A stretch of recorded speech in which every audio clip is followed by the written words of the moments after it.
Olá a todos. Esperamos encontrar-vos bem dispostos, serenos, depois do almoço.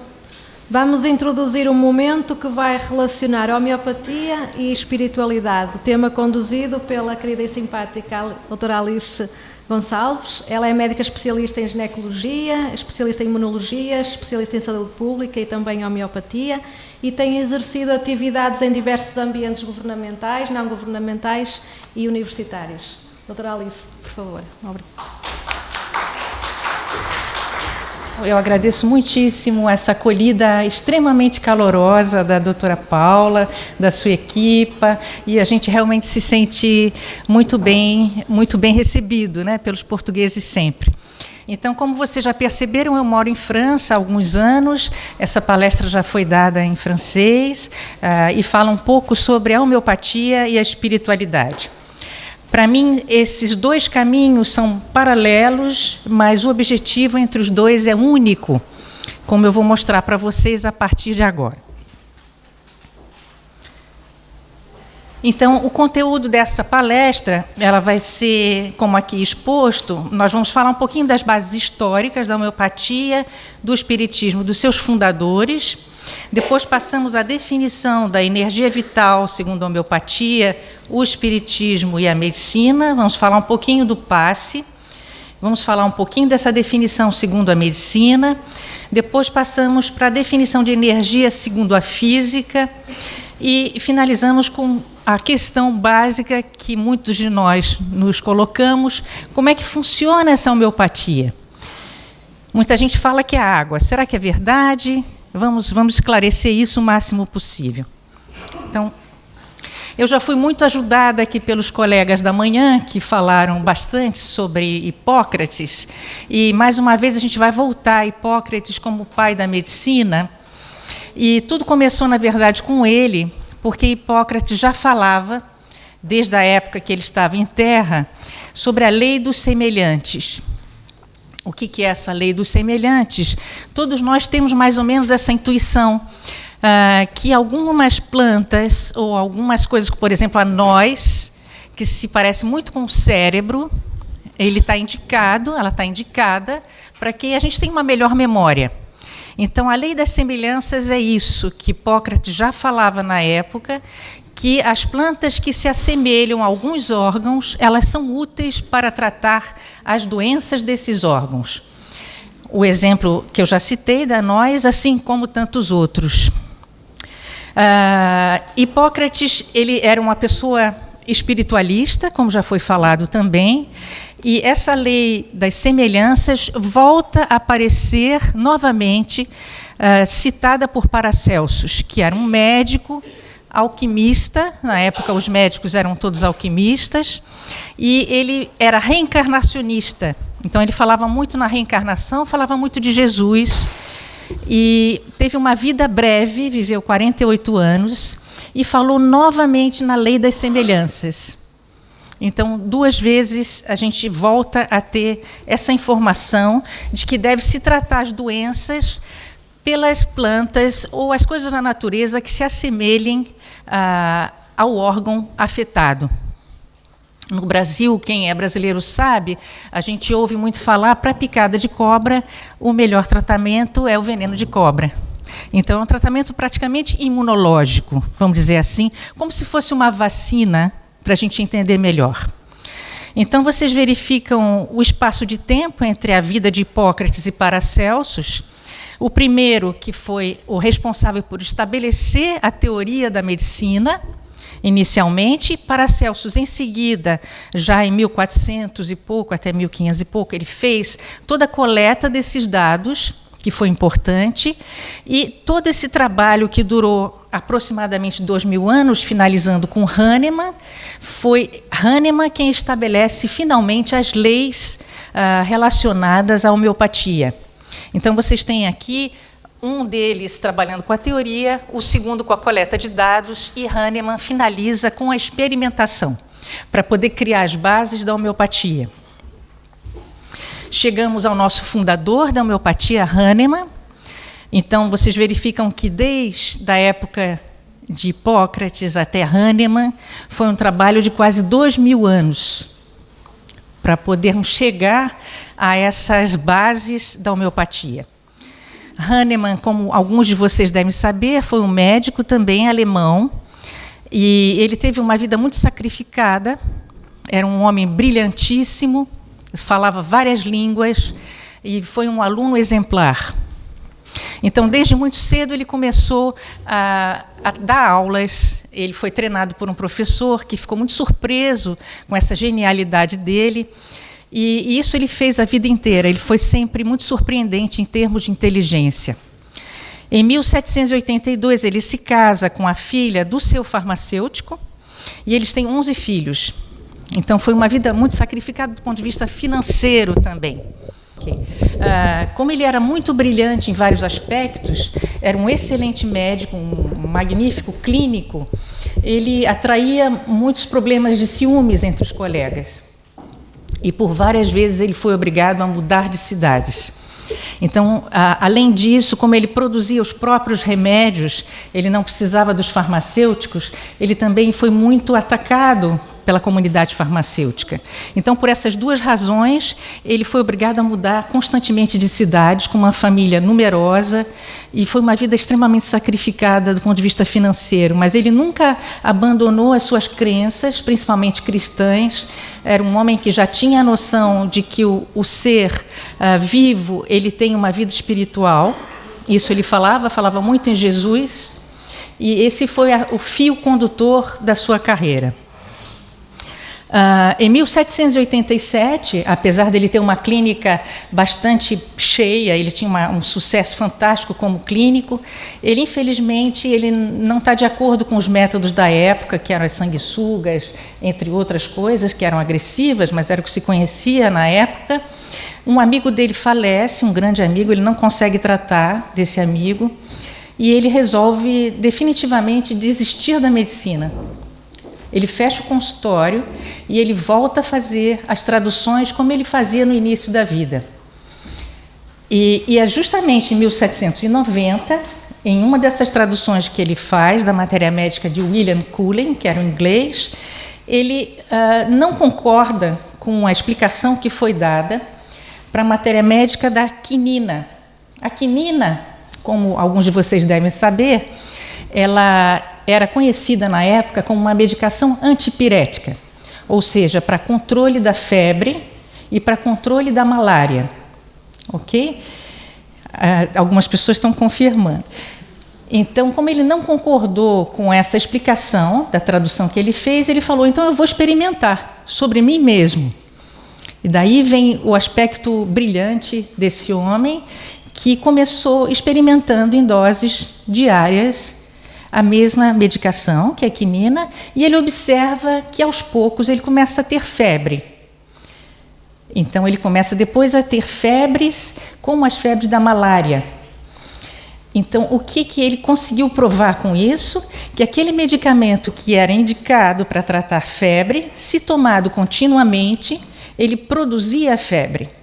Então, ele confirma, pela própria experimentação, que havia a lei dos semelhantes, já citada anteriormente por Paracelsus e por Hipócrates. E aí que ele designa justamente essa famosa frase similia similibus curantur, que já vinha desde Hipócrates, que confirma a lei dos semelhantes. Então, a homeopatia, ela se baseia no semelhante ao sofrimento. Ou seja, a gente trata através dos medicamentos que produzem aqueles sintomas quando utilizados em doses não infinitesimais. A gente vai ver isso mais para frente de uma maneira mais fácil. Algumas obras foram escritas por esse homem. O Organon para nós é a Bíblia da homeopatia. Então, é onde explica exatamente o funcionamento e que até hoje é uma obra de atualidade. Ela não envelheceu. Ao mesmo tempo, um outro querido amigo nosso, amigo de todos nós, Hippolyte Léon Denisard Rivaillon, que era um francês, mais tarde conhecido como Allan Kardec, codifica o Espiritismo, escrevendo em 1857 o Livro dos Espíritos. A partir de então, a gente conhece o kardecismo, que, como todos nós sabemos, é a doutrina fundada sobre a existência, as manifestações e o ensinamento dos espíritos, baseada nas leis morais e se apoiando numa escala espírita.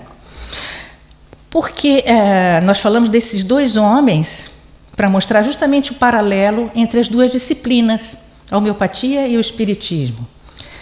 São dois homens que eram contemporâneos, de alguma maneira, isso é muito interessante. O universo conspira para que essas pessoas se reúnam ao mesmo tempo na Terra, nós sabemos disso, apesar de que eles nunca se encontraram na vida terrena. O que acontece também é bastante fenomenal, eu acho, é que eles vêm a se encontrar a partir do momento que Allan Kardec completa 50 anos, ou em torno dos 50 anos, que ele começa a inicializar essas comunicações com os espíritos, para poder codificar a disciplina espiritismo. Tanto Allan Kardec quanto Hahnemann foram fundadores de doutrinas naturais, não materialistas, baseadas na energia vital. Então, as comunicações todas que existiram entre Allan Kardec e Hahnemann começaram através do Livro dos Espíritos, e hoje a gente sabe que Hahnemann sempre foi um espírito muito humilde, e ele não gostaria que o nome dele aparecesse como um dos comunicantes, um dos espíritos que mandava mensagens para contribuir para o Livro dos Espíritos. Mas há, já no livro Obras Póstumas, que alguns de vocês devem ter lido, referências que Hahnemann discutia, conversava, mandava mensagens para Allan Kardec, orientando sobre a sua futura missão. E Allan Kardec, ele diz que ele foi muito confortado por Hahnemann nessa ocasião. Então, era uma espécie de um mentor, um guia espiritual que seguia Kardec de perto. Depois, na Revista Espírita, há uma outra citação de Hahnemann, dizendo que em 100 a 200 anos, considerando o tempo espiritual, que nunca é igual ao nosso terreno, isso é em 1863, então, contando mais 200 anos, talvez em 2063, estamos nos aproximando, a medicina da Terra seria uma medicina fluídica. Então, nós estaríamos completamente imersos nesse novo paradigma de não utilização de medicação alopática, como nós utilizamos hoje, que eu não digo que seja bom ou mal, mas há um paradigma em transformação que está em curso, para que nós saibamos. E depois há uma outra mensagem de Hahnemann, que é muito conhecida, no Evangelho segundo o Espiritismo, em 1864, que ele fala sobre a cólera. Alguns de vocês devem ter ouvido falar. E Hahnemann diz claramente: bem-aventurados os que são brandos e pacíficos. O corpo não dá cólera àquele que não tem, do mesmo modo que não dá aos outros vícios. Todas as virtudes e todos os vícios são inerentes ao espírito. A não ser assim, onde estariam o mérito e a responsabilidade de cada um? Então, o controle das nossas reações cabe a nós, através da reforma íntima, como nós já sabemos. E Hahnemann já tinha essa comunicação com o nosso amigo Allan Kardec. Mas o que seria, afinal, essa energia vital que ambas as doutrinas falam tão frequentemente? Talvez a gente possa entender um pouquinho melhor. Então, algumas definições da energia vital são conhecidas, e nós verificamos pela homeopatia que o nome da energia vital é esse dínamo, né? É um dinamis, ou uma força vital, e percebam bem, Hahnemann fala quase espiritual, que anima o corpo físico. Então, o corpo físico ele depende do espírito, ele já falava isso, Hahnemann.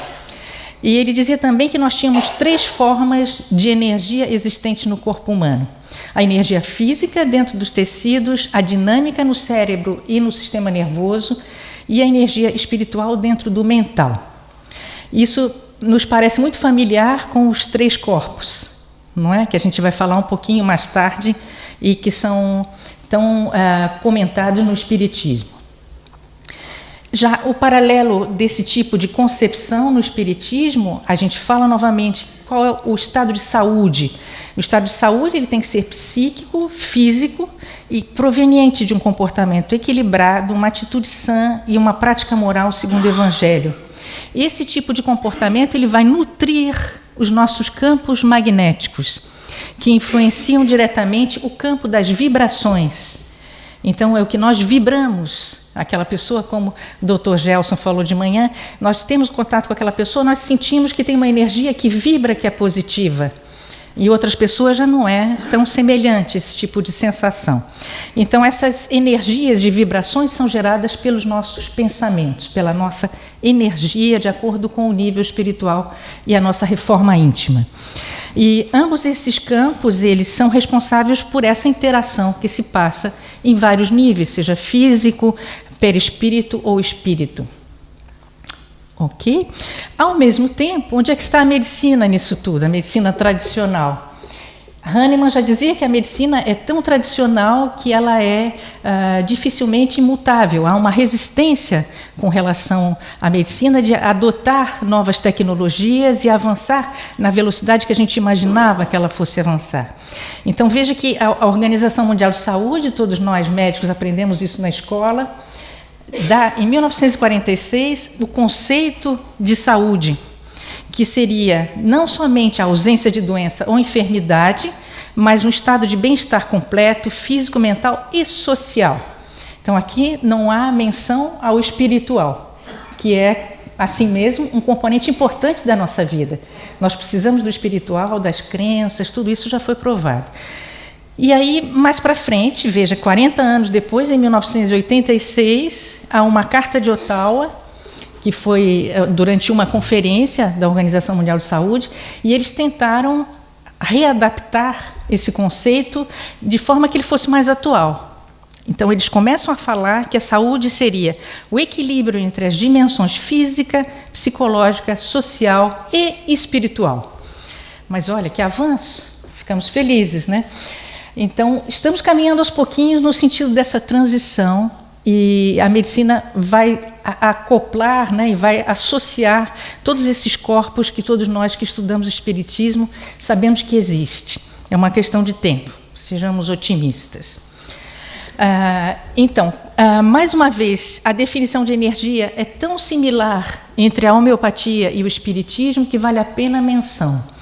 Nesse caso, nós sabemos que tanto para uma disciplina quanto para outra, o corpo humano, ou ser humano, vamos dizer, ele é constituído de 3 elementos, isso é conhecido: a alma, ou o plano espiritual, que é o princípio inteligente universal, todos nós sentimos a presença da alma, se formos atentos.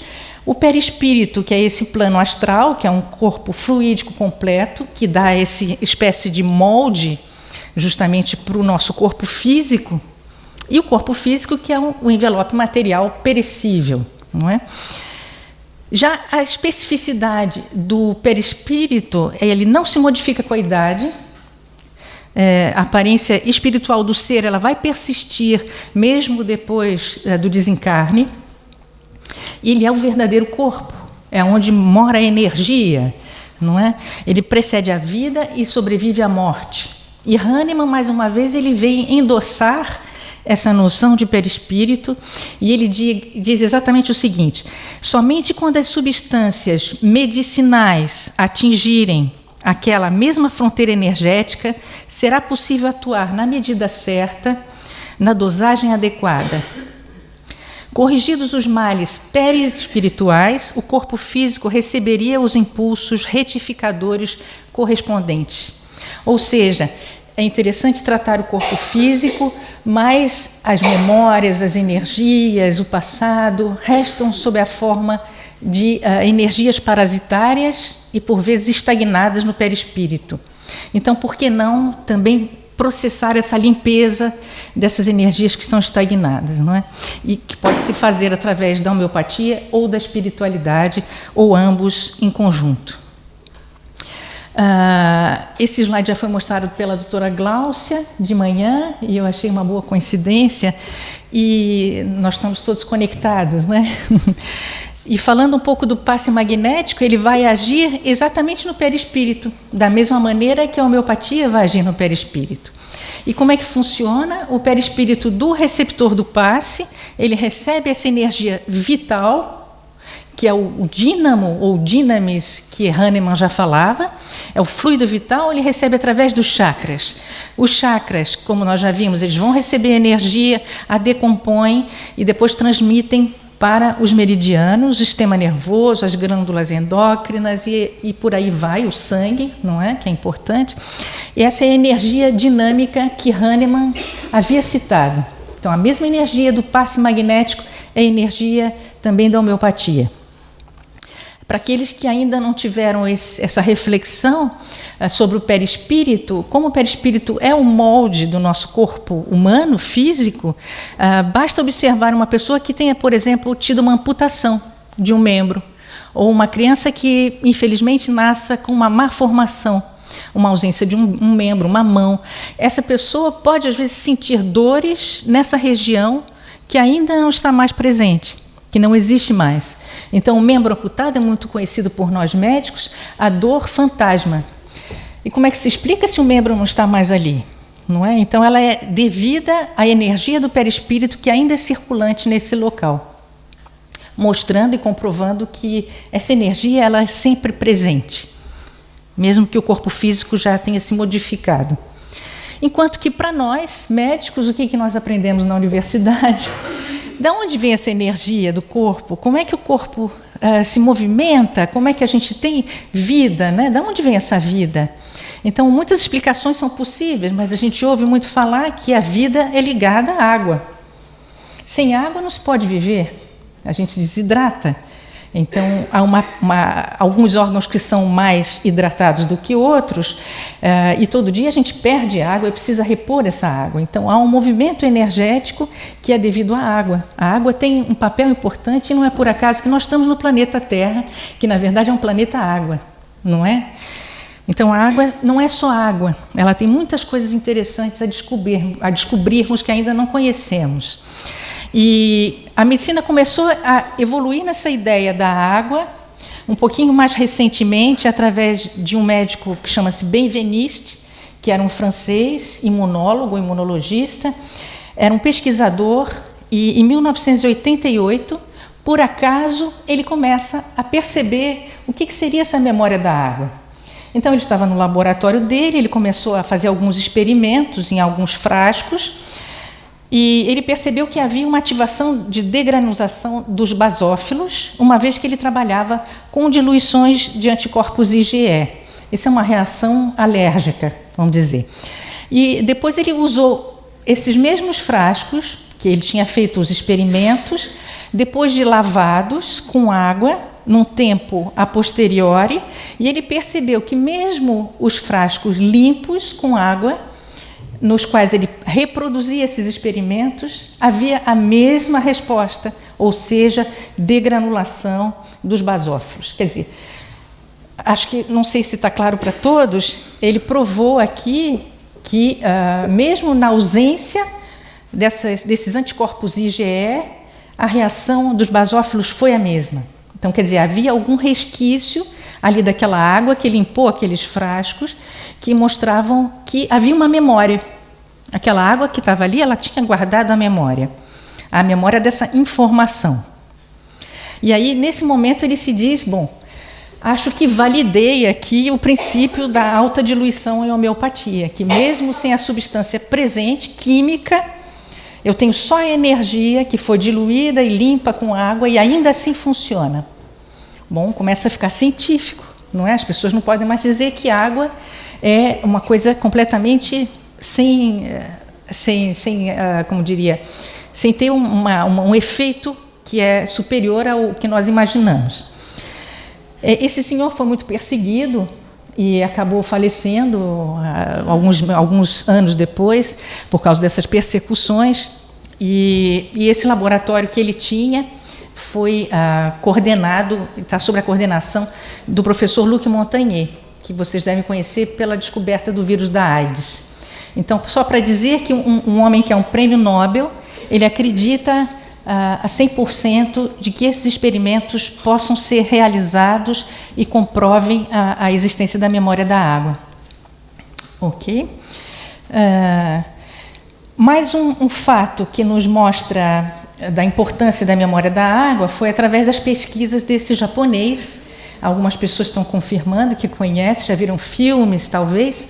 Era um pesquisador, ele já faleceu também em 2014, e ele mostra que, por exemplo, se nós pegássemos um copo d'água, um frasco com água, e submetêssemos esse frasco a músicas, ou a orações, ou simplesmente colocando uma etiqueta colada nesse frasco, escrito amor ou raiva, depois ele congelava essa água, colocava no microscópio, e as imagens que tinham nessa água eram de cristais, ou muito harmônicos, quando eram coisas positivas, uma prece, o amor, ou muito desarmônicos, quando a pessoa olhava para aquele copo e dizia: eu tenho raiva de você, eu estou chateado, eu estou aborrecido. Então, as imagens que apareciam, vocês vão ver num filme de uma maneira mais clara, são imagens desarmônicas. Então, provando mais uma vez, quando a gente tem esse tipo de sentimento que é emitido em relação a alguém ou alguma situação, há uma emissão de energia, há uma emissão de informação, e como nós todos somos compostos por água, pode atuar sobre outra pessoa, ou pode atuar sobre várias situações, mesmo um copo de água que a gente tome, não é? Enfim, então ele mostrou que há uma memória da água, e essa é uma manifestação que não deixa dúvidas que a água ela pode carregar essa informação de várias maneiras. Esse senhor, ele escreveu vários livros, se vocês tiverem interesse de ir mais longe nessa pesquisa. Alguns deles estão traduzidos em português, Mensagens Escondidas da Água, O Milagre da Água, a Água, a Memória das Nossas Emoções. Então, tudo isso começa a fazer muito sentido, não é? Nós somos compostos de água. Então, na verdade, a água é como se fosse um CD-ROM líquido que estoca essas informações que são energéticas e que permite a investigação sobre a interação entre a matéria e o espírito. Vamos mais adiante. Então, nós já percebemos que a energia vital, que nós tínhamos falado algum momento antes, ela é principalmente de origem física e não de origem química. Ok? Vamos ver por quê. Por que física? Porque a água ela vai adquirir configurações diferentes. Então, há uma modificação física da molécula da água, que não é química. Então, nós não estamos falando, por exemplo, da teoria de Newton. Newton, que eu tento recuperar um pouco a imagem dele, que ficou como associado à teoria mecanicista na época, ele foi um alquimista também. Então, para quem se interessar, a história da alquimia mostra bem os experimentos que ele fez na ocasião. Mas, infelizmente, ele tirou conclusões que não eram o que nós esperávamos. Ou seja, ele disse que a concepção dos corpos e das matérias, ou da matéria, é feita de matéria simples, dura e impenetrável. A luz é uma partícula. Então, ele tem essas conclusões, dizendo que nós vivemos no mundo material. Ok? Vamos lá. Então, segundo essas leis de Newton, a gente pode imaginar, por exemplo, que ele se aproxima muito da química, porque ele era um alquímico. Ele acredita na matéria, acredita na química. Então, ele diz que a gente pode imaginar, segundo essas informações, que as substâncias tóxicas ou medicamentosas agem nos corpos vivos de maneira análoga, ou seja, mecanicamente. A medicina atual, alopática, ela se encontra nessa fase. Ou seja, precisa ser uma substância química palpável para poder agir no corpo humano. Então, nós estamos ainda na medicina newtoniana, vamos dizer assim, que é materialista. Mas, como todos sabemos, a medicina quântica está em vias de se implantar, não é, no mundo. E ela vai ocorrer em função de todos os trabalhos de mecânica quântica do Einstein, que são completamente ao oposto do que foi preconizado por Newton. Já Einstein, o que ele diz? A luz é uma partícula e uma onda ao mesmo tempo. Então, é como se nós tivéssemos, na época de Newton, só um aparelho fotográfico. Então, nós pegamos uma luz e fotografamos. Opa, então é uma bolinha, um material. Já Einstein, ele diz, essa luz, a mesma partícula, ela pode ser matéria ou pode ser uma onda. porque ele vê essa onda através de um filme, vamos dizer assim.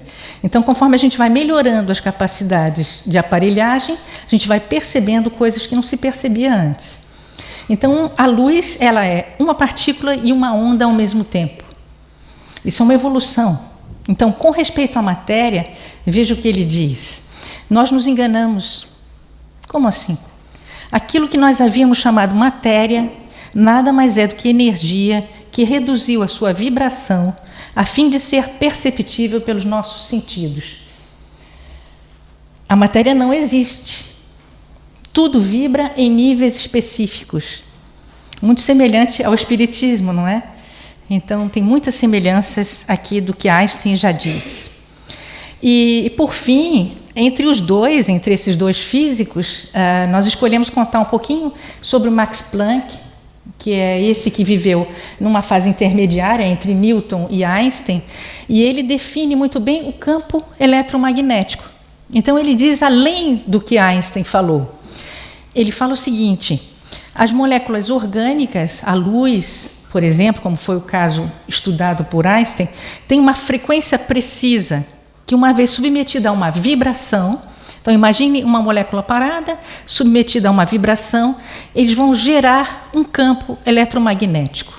Então, essa partícula, pode ser onda e pode ser um campo eletromagnético, que é muito mais abrangente e que para nós seria o perispírito.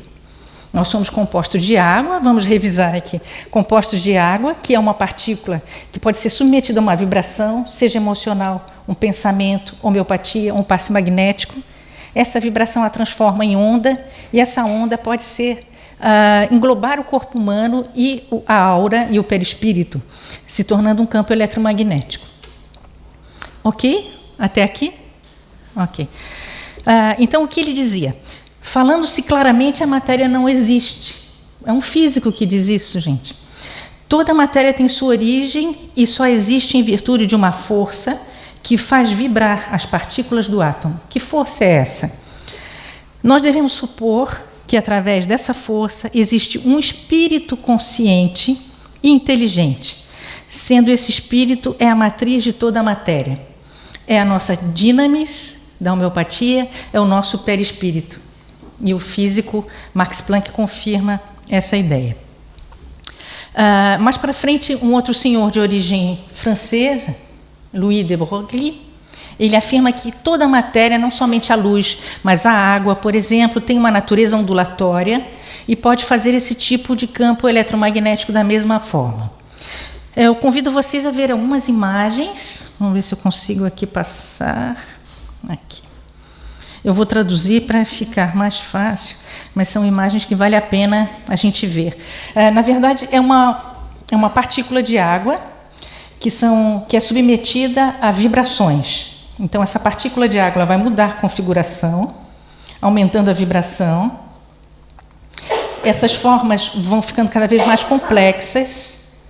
Então, por exemplo, quando a gente dá essa informação homeopática a uma partícula de água, ela vai começar a vibrar de forma que as frequências continuem a aumentar. Essas frequências são transmitidas à água do nosso corpo e se traduzem sob a forma de cristais de informação.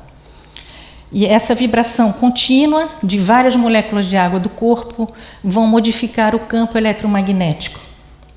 Nós percebemos aqui algumas imagens de geometria sagrada, para quem conhece a flor da vida, fleur de vie.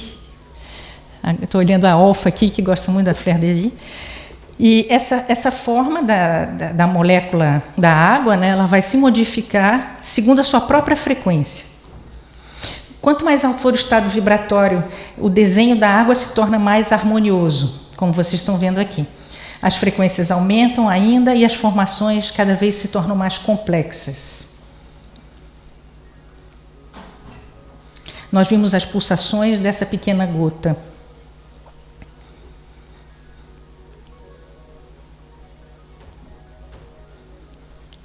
Aqui precisávamos de uma outra palestra para falar sobre a flor da vida, mas, enfim, isso é um capítulo à parte.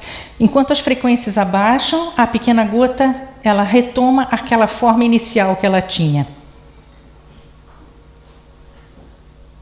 E essa gota tem um ar vivo, não é? Imagine milhares de gotas como essa, atuando no corpo e criando um campo eletromagnético. Então, os nossos pensamentos, as vibrações, nossas emoções são vibrações. Vamos avançar um pouquinho, que o tempo urge. Onde está? Aqui. Só para mostrar para vocês algumas imagens. Aqui é uma imagem de uma gota que foi cristalizada depois de uma prece. Aqui a imagem de uma gota que foi colocada num vidro com o nome Anjo, Felicidade. Olha que linda, Felicidade.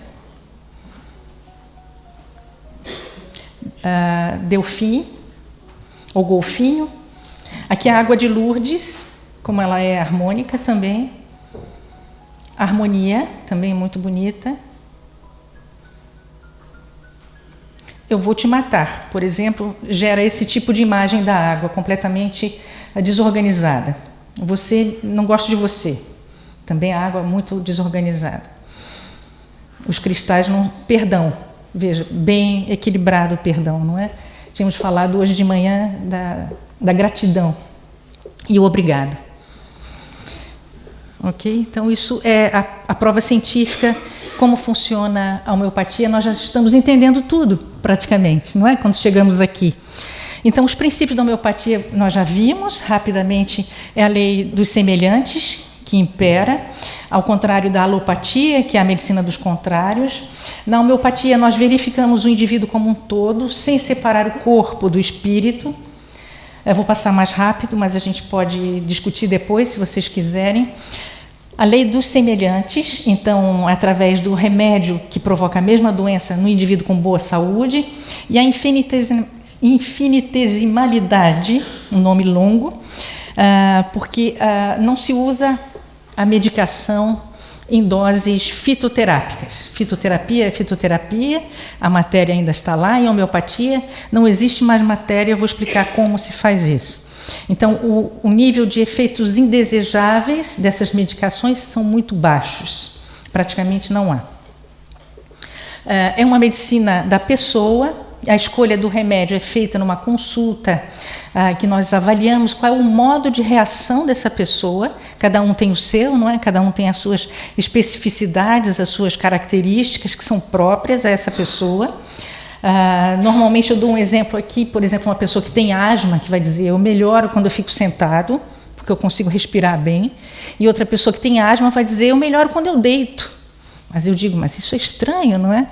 Não é o habitual. Então, isso são coisas que a gente chama originais, impressionantes, não habituais. E são informações que eu preciso obter, ou o homeopata precisa obter, das pessoas para podermos avaliar na totalidade como é que essa pessoa funciona. Ok? A homeopatia unicista é aquela que vai buscar um remédio único, que é um remédio de fundo, que vai atuar como se fosse um espelho, que vai se encaixar com completa ressonância ou uma boa ressonância com tudo que a pessoa percebe sobre si, tanto do nível mental, espiritual, sonhos, experiências, energias estagnadas do passado, raivas, tudo isso a gente leva em consideração, não é? E a gente sabe que todos esses remédios eles vão agir no perispírito, fazendo a limpeza dessas energias que estão estagnadas. Como é que funciona o método de preparação? Isso é importante saber. A base dessas medicações, elas têm origem ou mineral, ou vegetal, ou animal. Então, por exemplo, a gente pode dar um veneno de uma abelha, quando a pessoa foi picada pela abelha. Isso funciona muito bem. E como é que funciona? Vocês veem ali o primeiro frasquinho. Nós trabalhamos com uma substância de base, que é a tintura-mãe, que é um extrato da planta, ou do mineral, ou do animal. Pegamos uma gota dessa tintura-mãe e dissolvemos em 99 outras gotas de uma água ou álcool diluído. Então, vai ter uma diluição de 1 para 100, né? Uma gota sobre o 100 total. E depois disso, isso só não é suficiente, precisamos fazer vibrações. Lembram-se das vibrações do campo eletromagnético? Então, nós impregnamos para acordar a alma do remédio. Então, sobre uma substância dura, são dadas 100 sucções. E assim por diante, no terceiro frasco, Sempre uma gota do segundo frasco vai passar para o terceiro, diluída de novo em 99, e assim a gente passa para 2CH e aí por diante. Como vocês verificam, o processo consiste em diluição e sucção para chegar na dinamização, que é uma substância que tem ação, ela tem vida. Até nós temos várias diluições, né, várias dinamizações, até 12CH ainda existe matéria, porque há um número de Avogadro.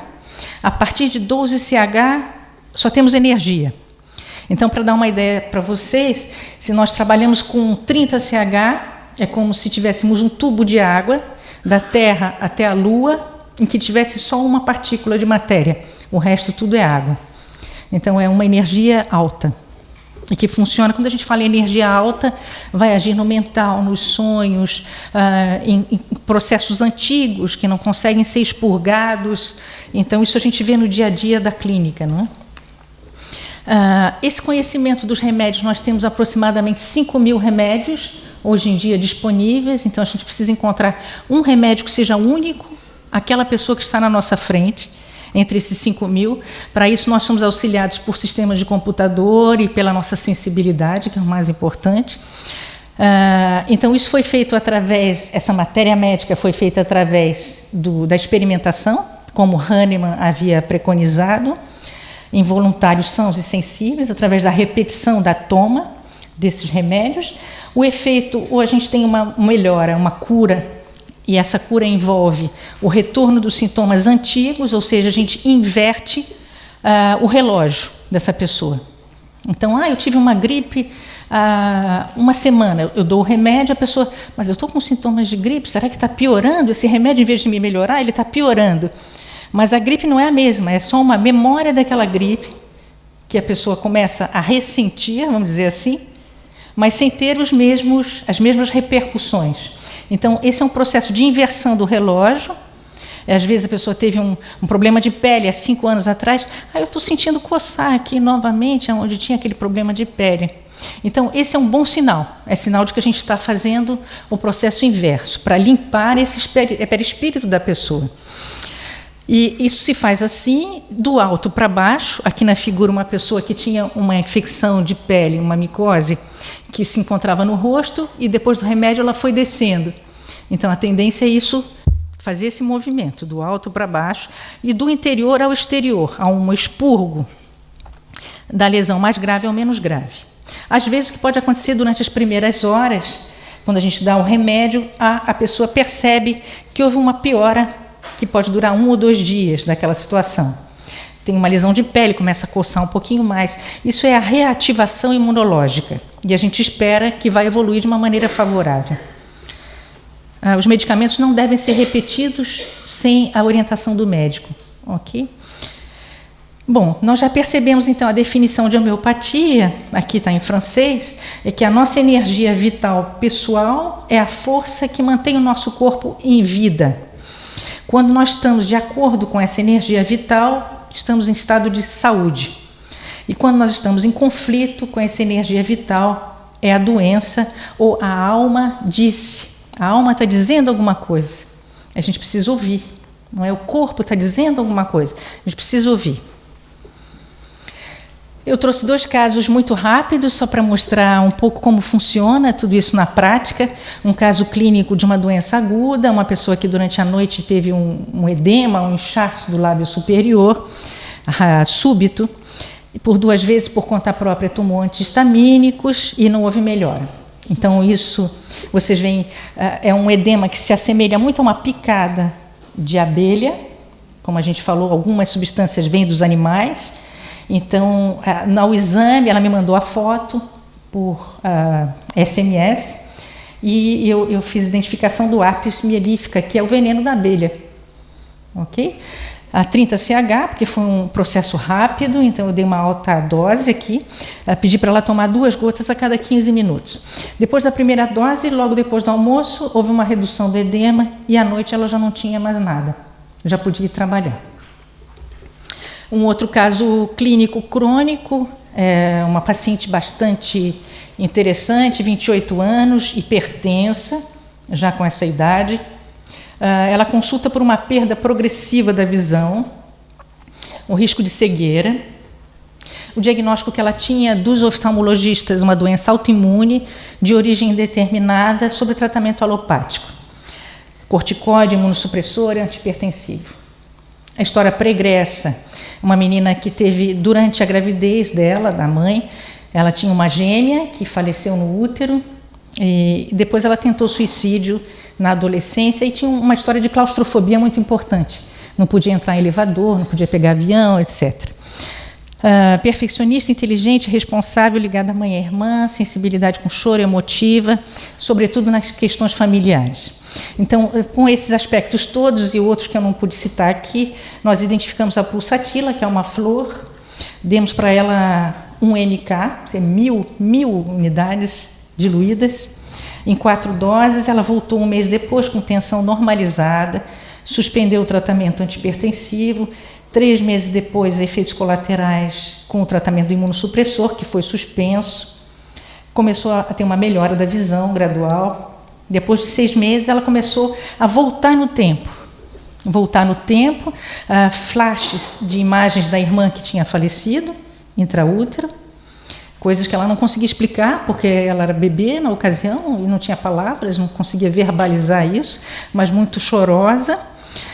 Com muito medo de se afastar da mãe e da irmã, eu dei de novo uma dose de pulsatila e 9 meses depois da primeira consulta, nenhuma claustrofobia, normalização da visão, e o oftalmologista suspendeu gradualmente o corticoide.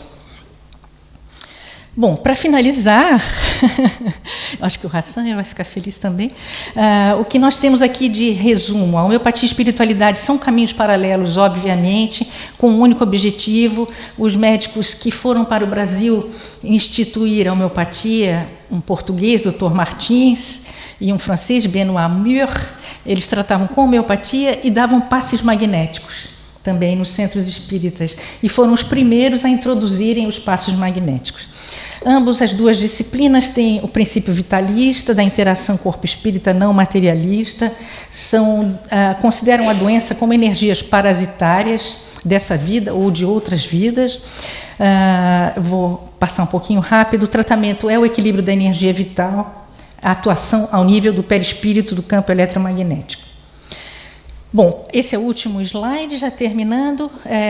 Parafraseando aqui Allan Kardec, a Terra é um planeta de expiação. Nós estamos aqui por um tempo determinado, cada um de nós, uns mais tempo, outros menos, e o objetivo dessa nossa estada aqui terrena é que, através das sucessivas encarnações, a alma se liberte, pouco a pouco, das suas imperfeições. Então, a gente vai expurgando essas energias até que a alma seja suficientemente pura para migrar para mundos mais felizes.